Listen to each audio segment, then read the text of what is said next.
donner à voir ce que le pouvoir ne veut pas qu'on voit, c'est pas forcément une tâche facile, non seulement parce qu'elle est empêchée par le pouvoir, qui n'a pas intérêt à ce qu'on voit ce qu'il ne veut pas qu'on voit, mais parce qu'il y a aussi des mécanismes de résistance, je pense, et d'auto-aveuglement du corps social qui ne souhaitent pas toujours voir. Oui. Parce qu'il y a toute la question de l'obscène, de l'inregardable, des images indésirables, on ne souhaite pas les voir. C'est des réflexions qui me sont venues pendant que je te lisais par rapport aux mémoires de Simone de Beauvoir que j'ai lues et qui racontait que dans la revue Les Temps modernes, où elle travaillait avec Sartre, il recevait énormément de témoignages sur la torture en Algérie. Oui. Et comme il s'en était fait l'écho, du coup, il recevait de plus en plus de témoignages sur les exactions et la torture en Algérie.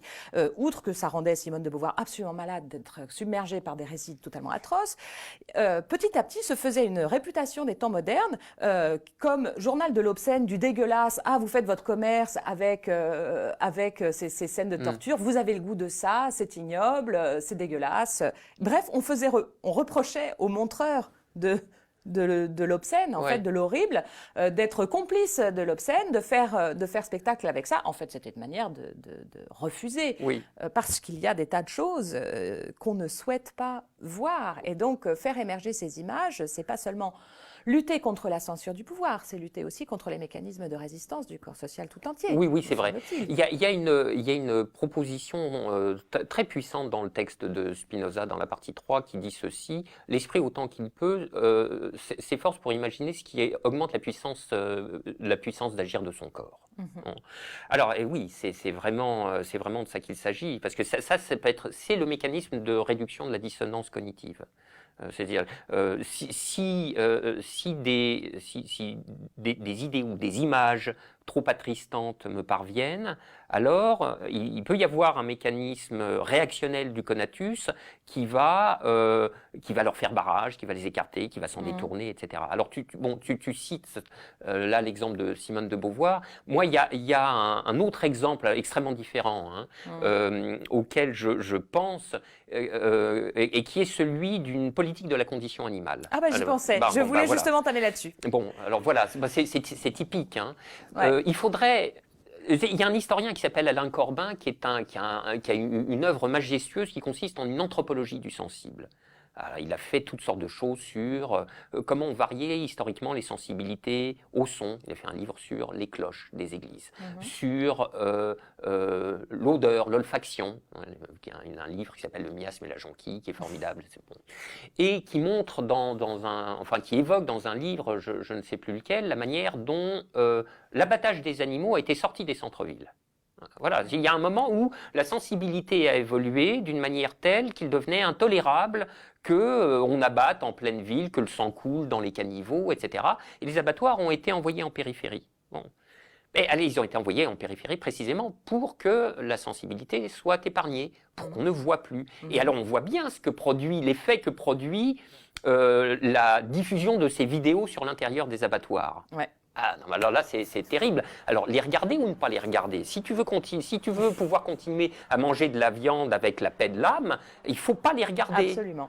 Je dois avouer que je ne les ai pas regardés, parce que je sais que ça me soulèverait le cœur. Alors, il est possible que ça ne me le soulèverait, puis que je retrouverais mon assiette, et que 3 semaines plus tard, je me referais un beefsteak ou quelque chose comme ça. Mais c'est ça, les mécanismes passionnels. Ça, bon. Mais voilà, si on nous obligeait à voir ça, il s'en suivrait certainement des effets tout à fait considérables sur notre rapport à la consommation de produits carnés. Et de même pour toute une série d'autres choses. Il y a ce passage d'Orwell dont je parle, que j'emprunte au quai de Wigan, où Orwell nous montre ce qu'on ne veut pas voir en tant que consommateur, c'est-à-dire les conditions concrètes dans lesquelles sont produites les choses dont nous jouissons à la maison. Alors là, en l'occurrence, Orwell parle de l'extraction du charbon. Ah ça, on ne veut pas voir ça. Je veux dire, c'est horrible. Quand tu vois à la télé, je me souviens, un reportage sur... c'est même pas du salariat, c'est de l'esclavagisme. En Afrique, l'extraction les mines d'où on extrait les terres rares qui sont indispensables pour la fabrication de nos téléphones portables. Bon, bah, pendant 2 secondes, tu regardes ton téléphone portable autrement, quoi. Tu peux plus le voir. Bon, mais puis tu vois. Et puis, c'est un combat d'affect en soi. Et puis, ceux de la facilité consumériste vont reprendre le dessus. Et dans la demi-heure, tu referas un texto. Alors, plus ou moins, parce qu'en même temps, s'agissant de la cause animale, l'efficacité des images est telle que le véganisme a monté ces dernières années de manière très spectaculaire. Hein. De plus en plus de gens sont devenus véganes, végétariens. La cause animale est en train d'être entendue à des hauts niveaux de la politique. Et la cause animale était même très présente place de la République à Nuit debout, où il y a l'une des premières commissions qui a été créée, était la commission antispéciste, qui ne veut pas faire de barrière entre l'espèce humaine et l'espèce animale. Et c'est un cas très intéressant où on voit qu'à force de monter nos dispositions affectives, nos sensibilités, parce que les images nous entraînent et tout, au bout d'un moment, on est tellement hypersensible à hyper plein de causes que du coup, au moment où il faut rentrer dans la lutte, on a 1000 fois trop de lutte à conduire parce qu'on a été extrêmement sensibilisé à plein de causes. Les femmes, les racisés, les animaux, etc. Et place de la République, je me souviens qu'il y avait des sarcasmes qui commençaient un petit peu à devenir de plus en plus grinçants sur « Non mais où est-ce qu'on est là ? Quelle lutte on mène ? Alors on est sur la commission antispéciste, la commission des femmes, des racisés, etc. On ne sait plus où donner de la tête parce qu'effectivement, à force d'avoir des images de toutes les conditions opprimées, on est hypersensible et du coup presque impuissant à conduire une action efficace. Alors c'est curieux parce que, ce que tu dis est exact et je le contredirai à aucun moment en l'occurrence. Mais moi j'étais tenté de prendre le problème exactement par l'autre bout, c'est-à-dire c'était finalement la prémisse de ton argument, c'est à force de, la sensibilité se crée et puis elle se développe et puis éventuellement il peut s'en suivre quelque chose. Sous réserve que la concurrence entre les causes ne soit pas trop vive et ne sature pas trop rapidement nos capacités d'attention, comme on en parlait il y a un instant. Mais moi, j'y vois au moins, enfin, tu vois, le verre à moitié plein, c'est que l'activisme passionnel minoritaire peut finir par produire des effets. Au début, moi, j'ai toujours considéré que la condition minoritaire vouait ceux qui l'épousent à des formes de ridicule. Au début, non, mais c'est vrai. Je veux dire, t'es seul à défendre des choses que personne ne défend ou à faire des choses que personne ne fait. Je vais te donner un exemple, pour moi, qui est typique, parce que je l'ai vécu comme ça.